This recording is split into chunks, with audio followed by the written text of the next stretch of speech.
The sky above Verdant Prime was a boiling inferno of shadow and flame, a bruised expanse torn by streaks of burning atmosphere. Smoke coiled in monstrous eddies carrying the acrid stench of promethium and scorched metal, and over it all, the distant drumming of thousands of claws against stone and steel. From orbit, the planet might have looked like a jewel set ablaze, but down here, on the ragged surface, the world was already dead in every sense that mattered. I remember the first time I saw them, not as the towering nightmare forms their stories promised, but as a tide of black, writhing shapes, a living darkness that consumed everything it touched. They did not roar, they did not demand. They simply were, and we were prey. Every hive city that had once thrummed with industry, every manufactorum belching sacred fire for the Emperor's work, every street where children laughed and soldiers marched, all of it was being stripped bare, eaten down to the bedrock as though the planet itself had become their stomach. And yet, even as hope flickered like a dying candle in the wind, we held on because the Imperium does not surrender, even when it has no strength left to fight, even when the galaxy seems to have forgotten us. Even now, I can hear the echoes of those who fell before me, calling through the smoke, through the endless swarm, warning that what comes next is not just death, but the annihilation of memory itself. And that is when I realized Verdant Prime was no longer a world. It had become a warning. If you survive this story, if your mind can withstand the echo of countless worlds lost, remember to honor those who fell. Subscribe, share, and join the vigil for those who will not speak again. Because in the darkness, remembering is the only defiance we can claim. The first light of Verdant Prime was not light at all, but a sickly, orange haze that bled through the smoke rising from the shattered spires of Kresha Hive. I had expected dawn to bring clarity, a chance to assess what remained, but the horizon was a roiling mass of shadow and ash. The air was thick with soot, carrying the acrid tang of promethium and scorched metal, and with each inhalation it burned my lungs, sharp as a bolter round. From the vantage of the upper walkways, I could see the distant silhouettes of Tyranid creatures skittering over the ruins like black waves crashing over jagged rocks.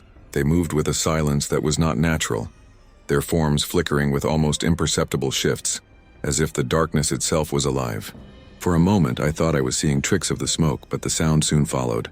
A wet, sucking rhythm, the breaking of concrete and the tearing of steel. The city groaned beneath their weight, and with it, so did my heart. We were unprepared, though the Astra Militarum had done their best. Trenches and barricades carved from ruined servitor platforms offered little resistance to claws that could crush a Lehman Russ hull like a tin can. Scattered flares lit the streets below, revealing glimpses of civilians fleeing in terrified silence. Children, carrying whatever they could clutch, stumbled over debris, their screams cut short by the echo of collapsing walls. I watched a squad of guardsmen fall into a crater as the ground heaved beneath the impact of a Tyranid's bulk. There was no glory here, no valor. Only survival. Desperate, raw, fleeting. The Vox grill on my shoulder crackled with frantic commands, half distorted and drowned in static. Orders that once carried authority now sounded hollow, drowned by the unending tide outside the walls.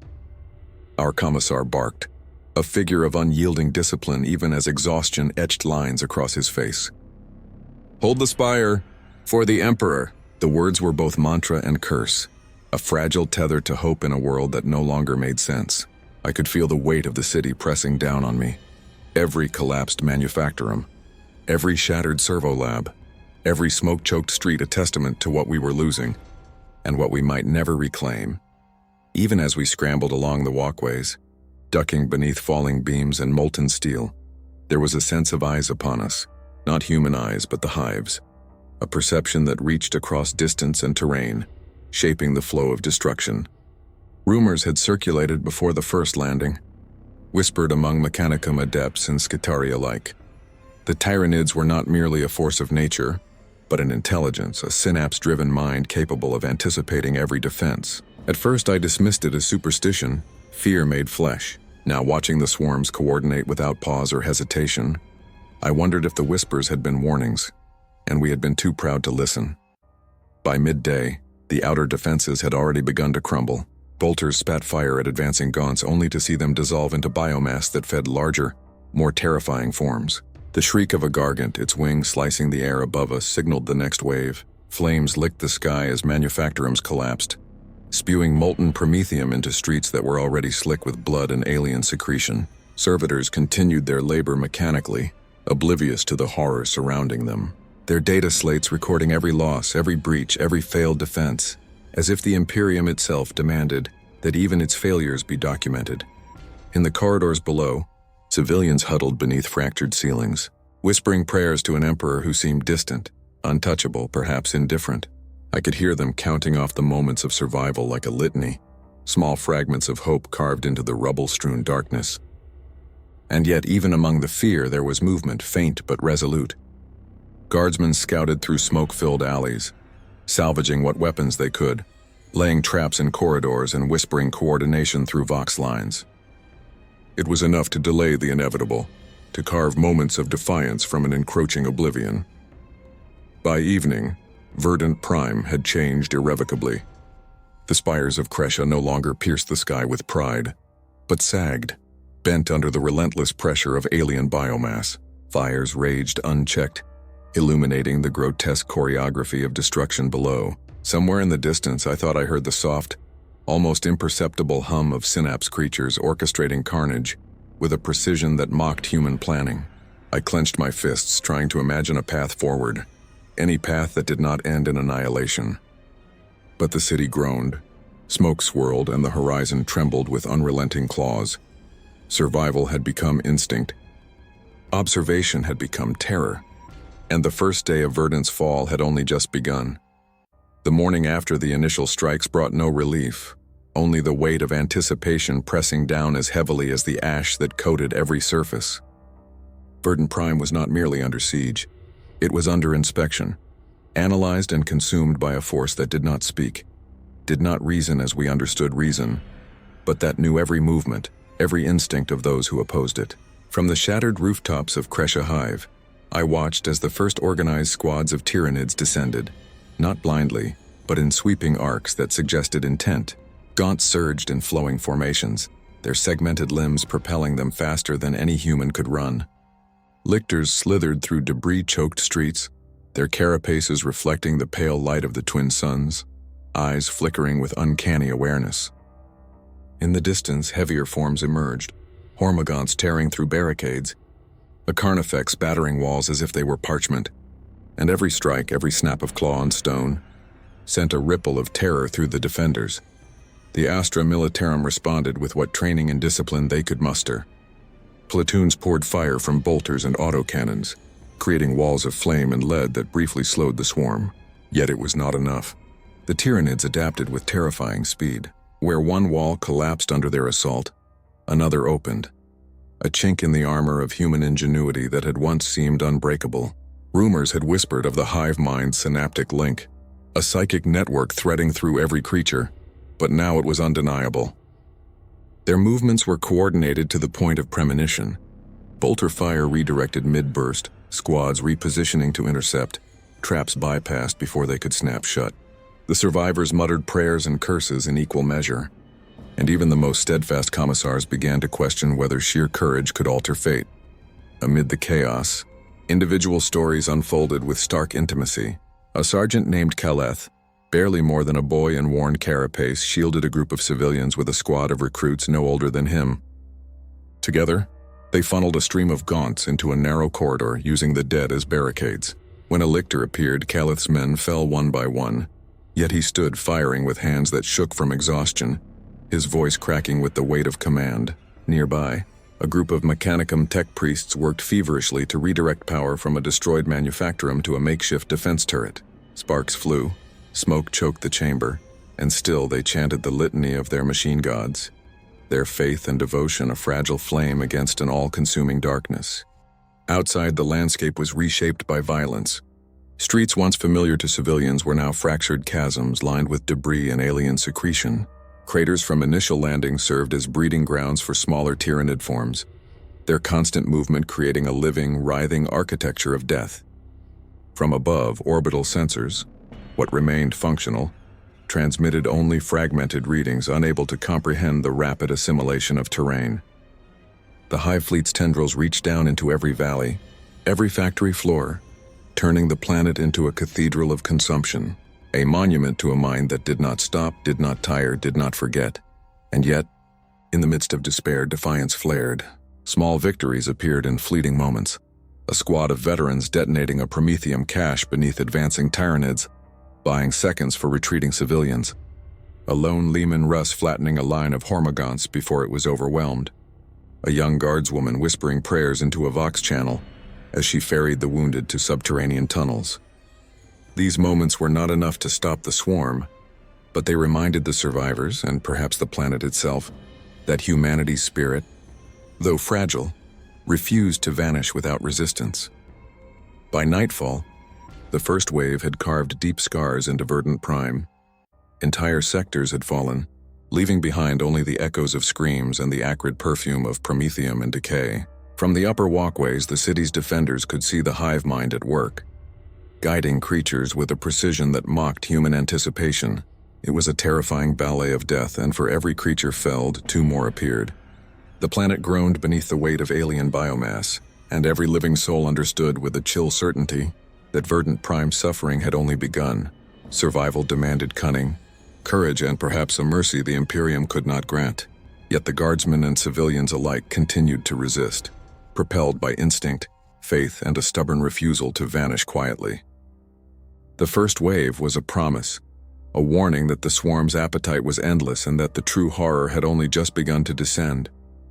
The underhives of Kresha were a labyrinth of shadow and steel, a place where light feared to tread and hope seemed to vanish before it could take form. We descended into them with nothing but flares and flickering data slates, our boots echoing on metal grates slick with oil, ash, and blood. Above, the world was aflame, but down here the danger was subtler, insidious. Every corridor threatened collapse, every intersection hid predators waiting in silence. Civilians shuffled behind us, faces pale and eyes wide, clutching children and scavenged supplies. They spoke little, each whisper a prayer to an emperor who seemed so distant that even faith itself felt fragile. The Underhive was a city of its own, layered in decay and the remnants of industry. Rusted pipelines snaked along walls, dripping corrosive fluids that hissed on the floors. Deactivated servitors lay in disrepair, limbs twisted, their data slates blinking with fragmented instructions they would never complete. We passed workshops where Mechanicum adepts had attempted desperate repairs, their chants echoing faintly even though most had fallen or fled.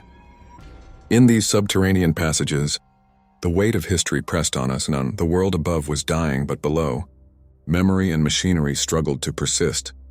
Tyranids were not yet here, but their presence was felt in the tremor beneath our feet, in the faint vibrations of movement through tunnels not meant for human passage. Every turn of a corner, every descending stairway could conceal a lurking horror. We moved cautiously, bolters raised, eyes straining against shadows. Even the light from flares revealed little. Only glimpses of walls lined with alien excreta, tunnels widened by claws we could not yet see. My hands shook as I adjusted the Vox grill, transmitting soft reports that seemed swallowed by the vast emptiness. The commissar ahead of me, a stern figure etched with scars and fatigue, moved with deliberate precision, his voice a low mantra urging forward, urging survival. We discovered pockets of refugees hidden in makeshift shelters carved into the metal and stone. They had been here for days, subsisting on rationed water and whatever scraps could be scavenged. Their stories were fragmented, punctuated by sobs and whispers of lost family, destroyed spires, and impossible deaths. A child held a tattered Imperial flag. Its thread singed and soiled, yet it fluttered faintly in the currents of recycled air. It was a small defiance, a reminder that even beneath collapse, the human spirit clung stubbornly to identity and memory. Our path took us deeper into the Hive's foundation, where automated machinery continued its work, oblivious to the destruction above. Pressurized conduits hummed, venting bursts of steam and heat while rusted arms moved in futile repetition. Servitors continued their programmed labor, dragging molten slag or repairing fractured conduits, never aware of the horrors encroaching from the surface. Even in this mechanical persistence there was poetry, a testament to the Imperium's insistence on order, even when chaos reigned supreme. And then we heard it, a distant, wet scraping. Not loud, not immediate, but enough to make the blood in our veins crawl. A gaunt, impossibly fast, had found its way into a lower shaft, drawn by sound or scent or the Hive Mind's guiding hand. We froze, hearts pounding, and listened as it skittered closer, claws tapping metal with a rhythm that seemed eerily deliberate. A flare revealed its form for a heartbeat. Black chitin gleaming faintly in the dim light, teeth glinting, eyes reflecting nothing but hunger. The scream that followed was brief, but enough to shatter resolve. A refugee had been snatched, leaving only a bloodied smear along the wall. We pressed on, driven by necessity, by fear, by instinct. Every twist of the tunnel brought new dangers, collapsing ceilings, acid-dripping pipes, and the ever-present possibility that a Tyranid patrol could be moments away. Yet in these passages we also found resilience. Guardsmen shared water, reassured civilians, whispered prayers into vox grills that may never be heard. It was a slow, deliberate defiance.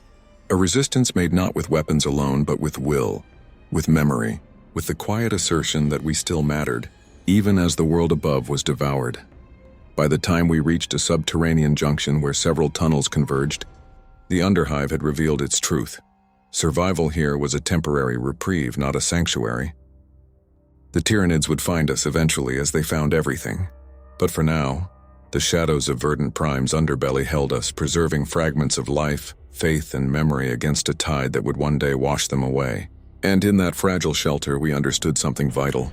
Survival was not just enduring the swarm, but enduring ourselves, and our fear, our doubt, and the creeping realization that nothing above or below could remain untouched. From the subterranean shadows of Verdant Prime, the world above seemed an impossible puzzle, a chessboard for a mind that did not think as we did. By now, the survivors had begun to whisper about the swarm's intelligence, about the synapse creatures that guided every assault with terrifying foresight. These were not the idle stories of terrified civilians. Even Mechanicum analysts and Skitarii outposts had begun logging anomalous patterns in Tyranid behavior. Formations that shifted preemptively, ambushes that anticipated traps, and adaptive strategies that suggested cognition rather than instinct.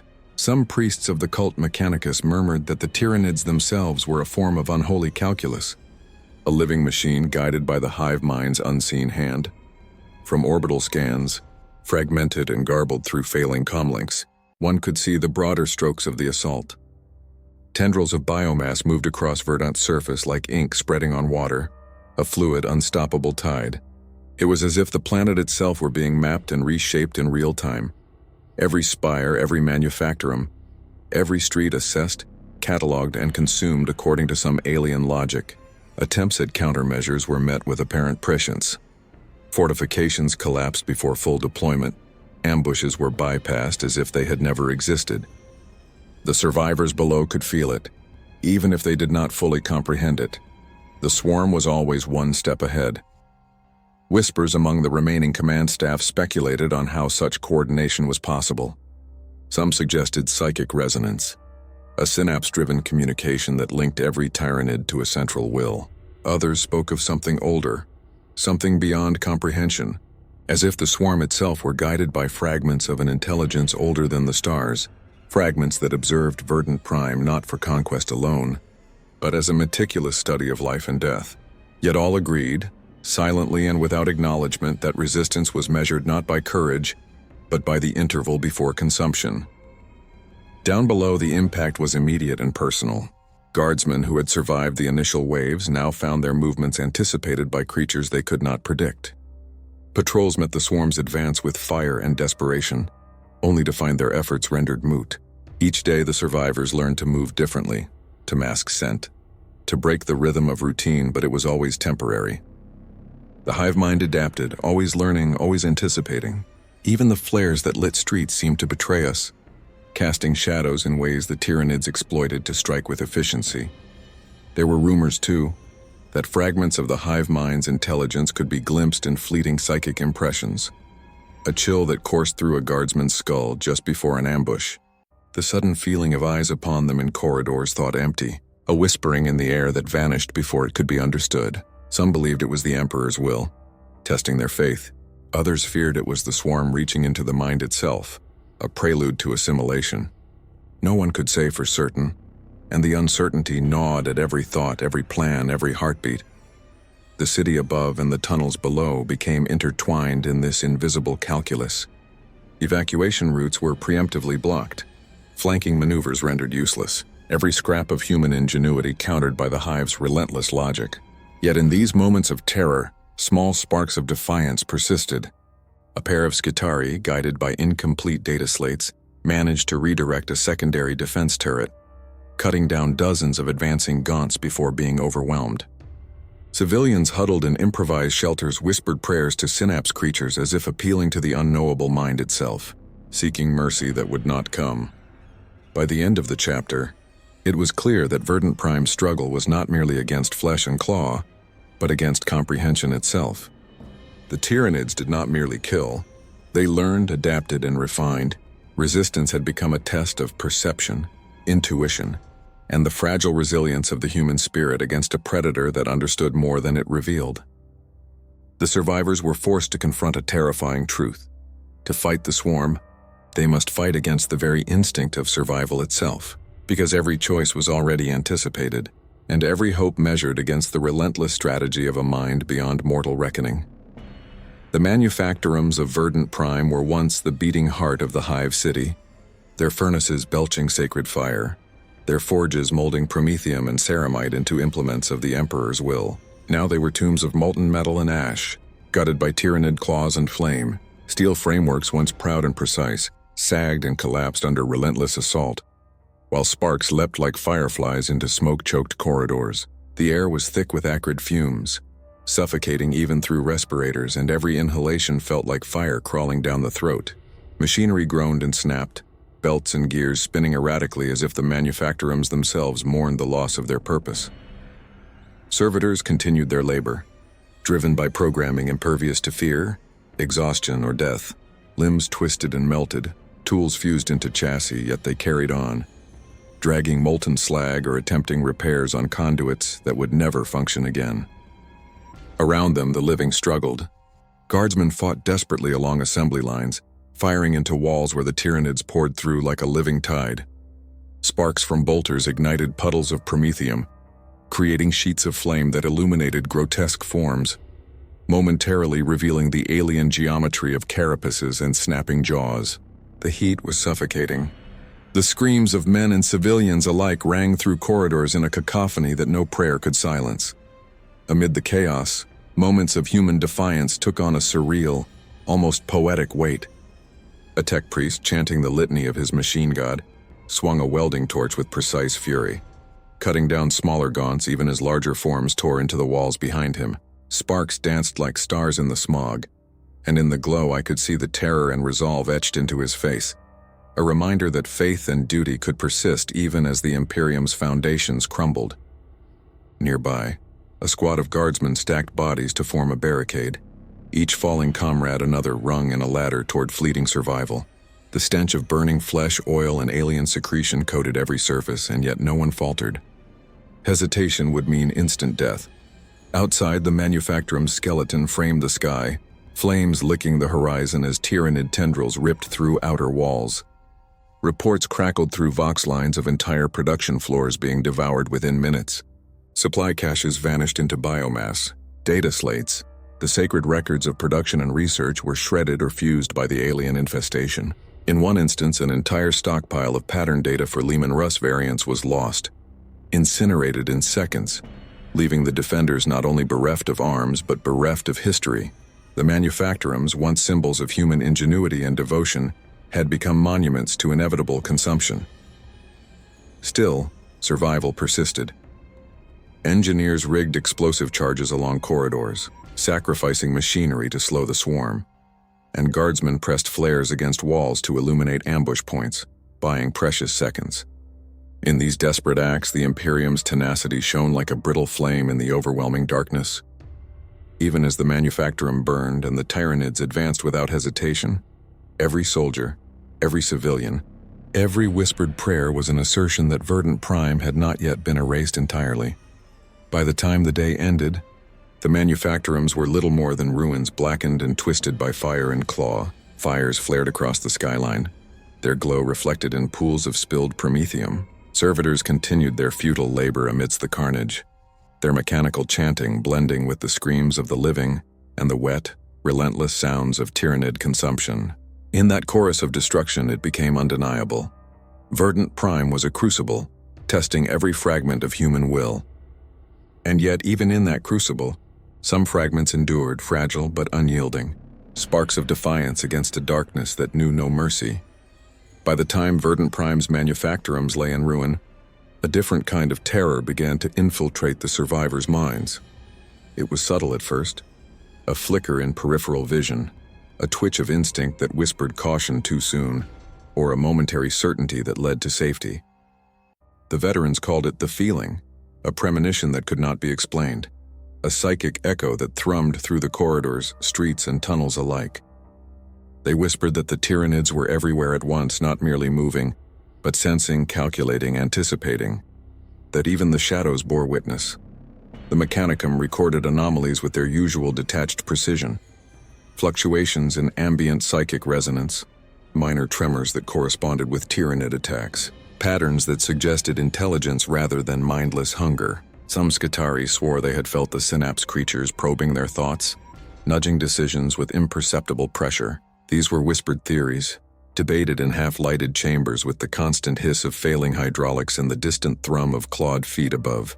Yet the evidence was undeniable. The swarm adapted faster than any countermeasure could be devised. Each failed ambush, each destroyed barricade, confirmed that Verdant Prime's doom was orchestrated by an intelligence both alien and precise. From the surface, scouts reported coordinated attacks with uncanny foresight. Gaunts funneled retreating squads into killing zones, while larger organisms cut off escape routes before traps could be reset.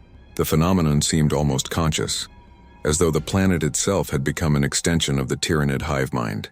Rumors among survivors grew into stories, then into fearful liturgies.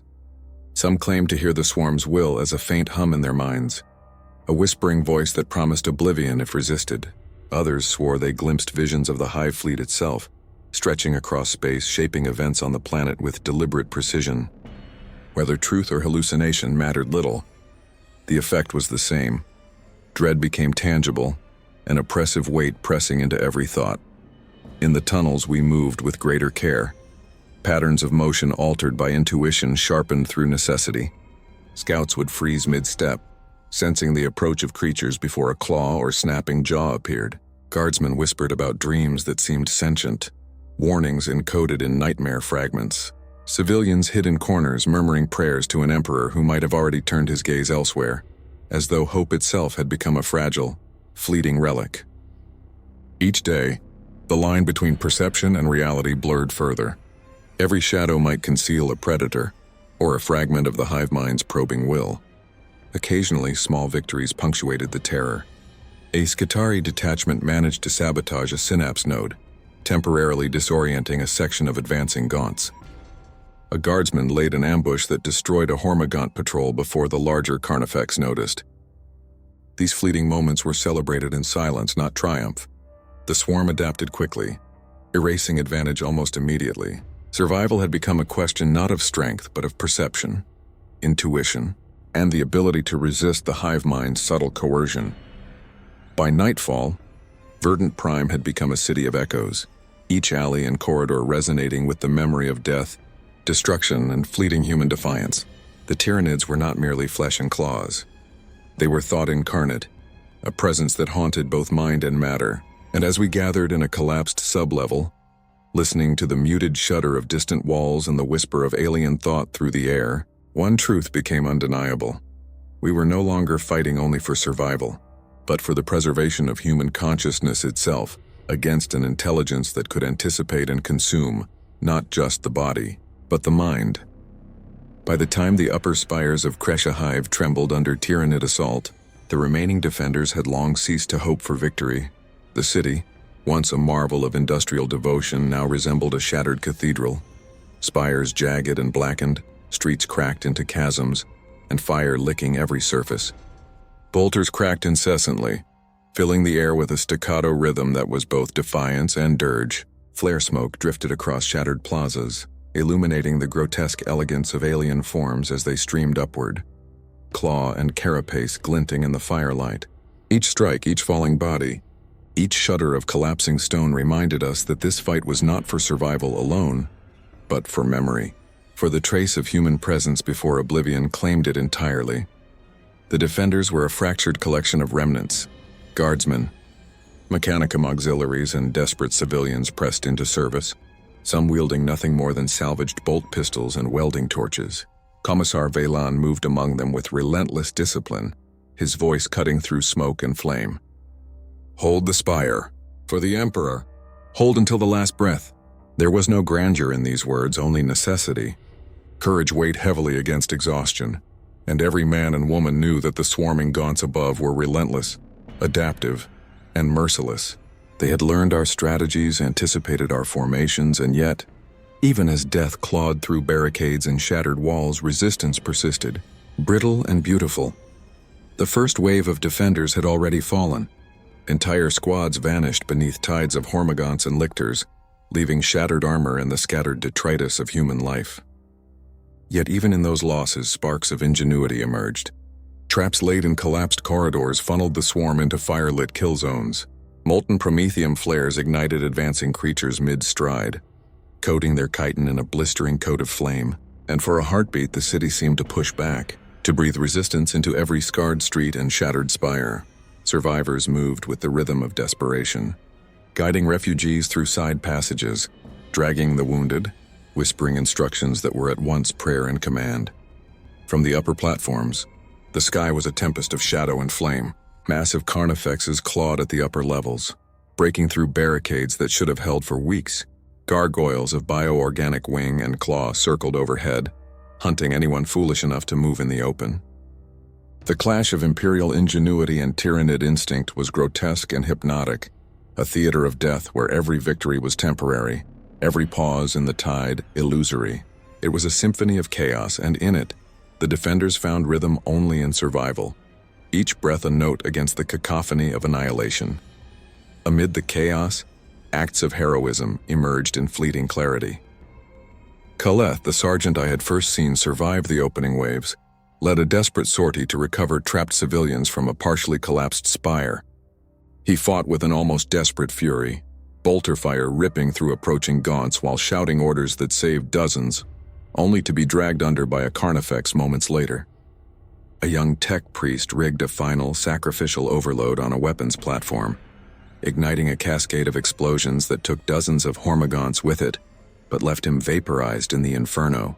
These sacrifices, though small in the scope of planetary consumption, were monumental to the survivors, proof that even in the face of impossible odds, human courage could leave a mark.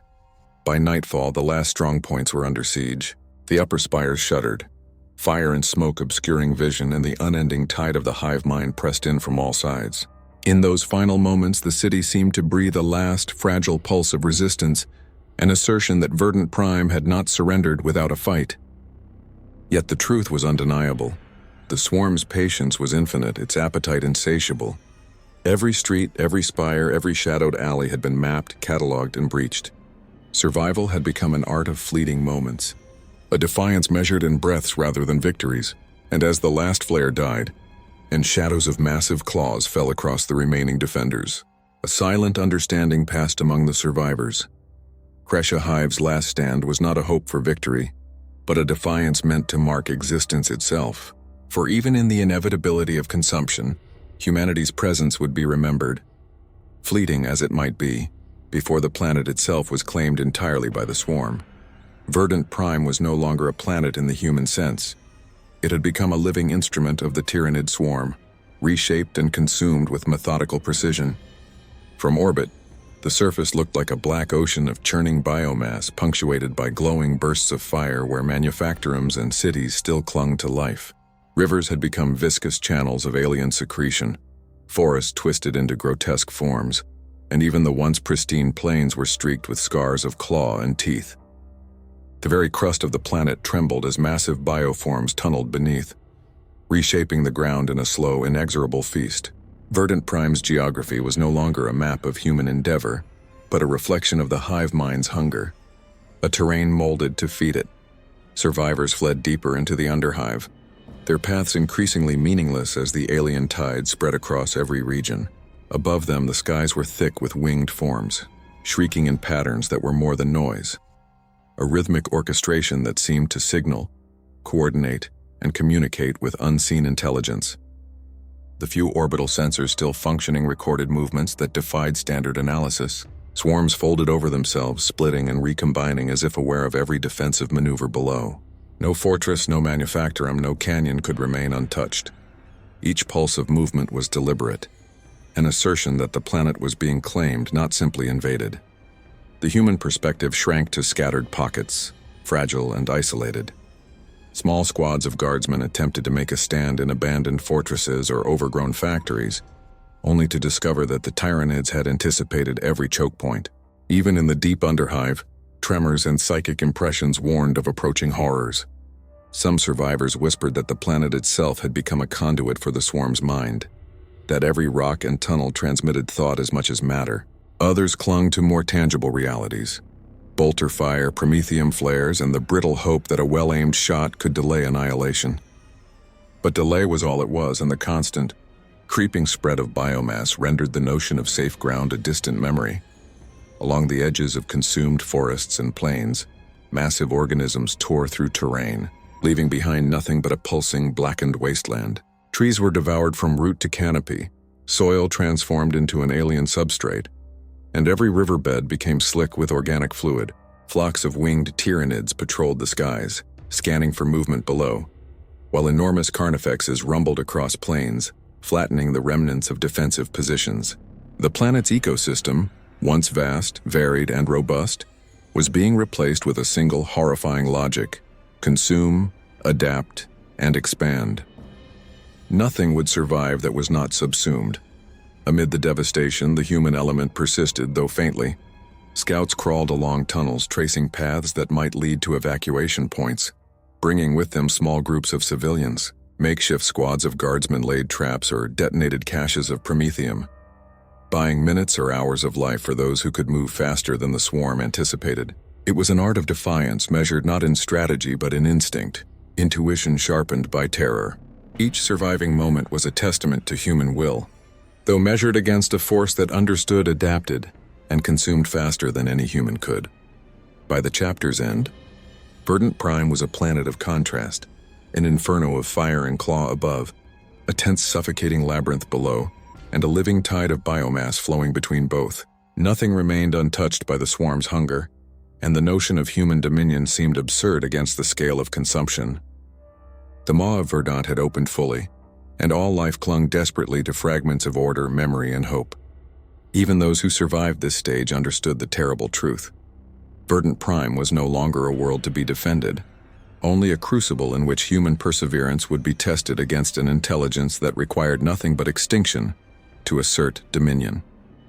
In the aftermath of the maw's consumption, Verdant Prime's surface was a theater of nightmare, yet in the deep underhive and scattered ruins, fragments of resistance persisted.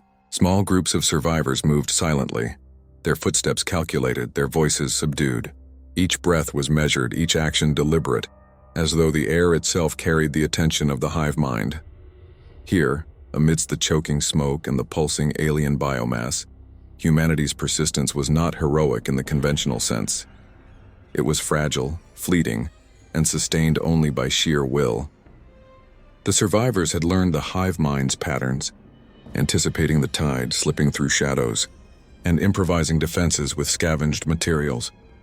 Guardsmen shared whispered stories of narrow escapes, corridors cleared just moments before a swarm would descend, barricades breached only after the occupants had fled, a lictor struck down by improvised explosives that bought precious seconds. Every minor victory was a reminder that even against a calculating predator, instinct and intuition could carve a moment of triumph.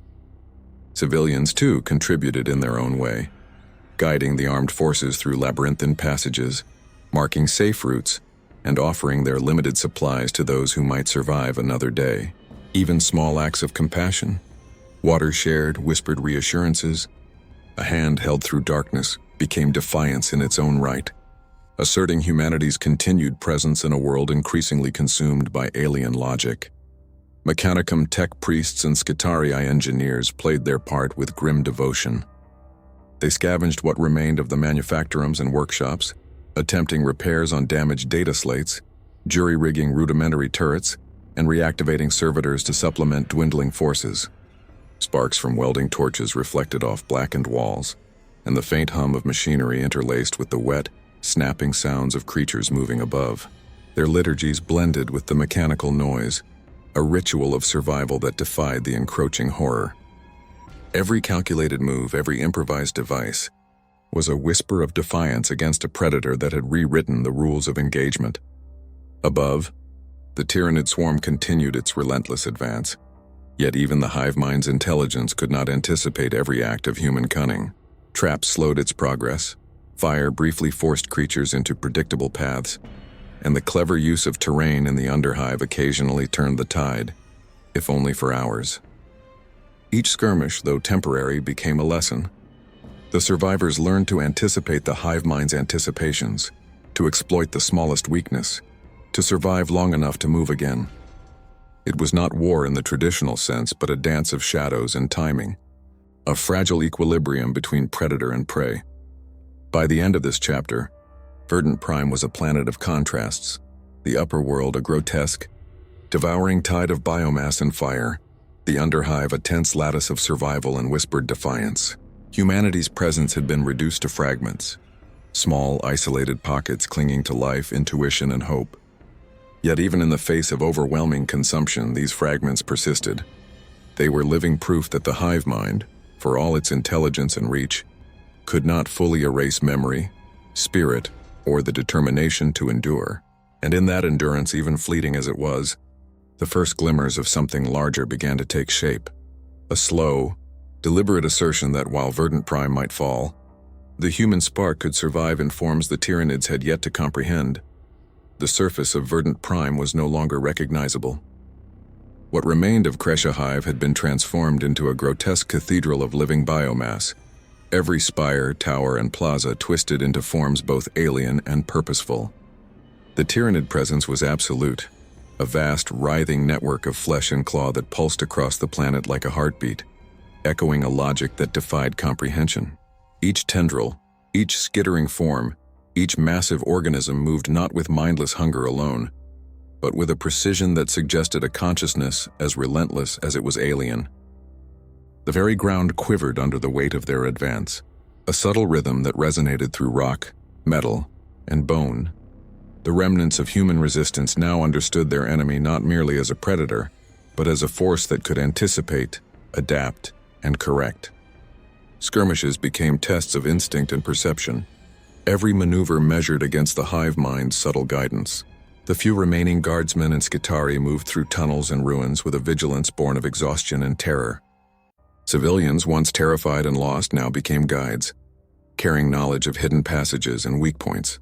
Each moment of survival was a victory measured in heartbeats rather than territory, in breath stolen rather than territory defended.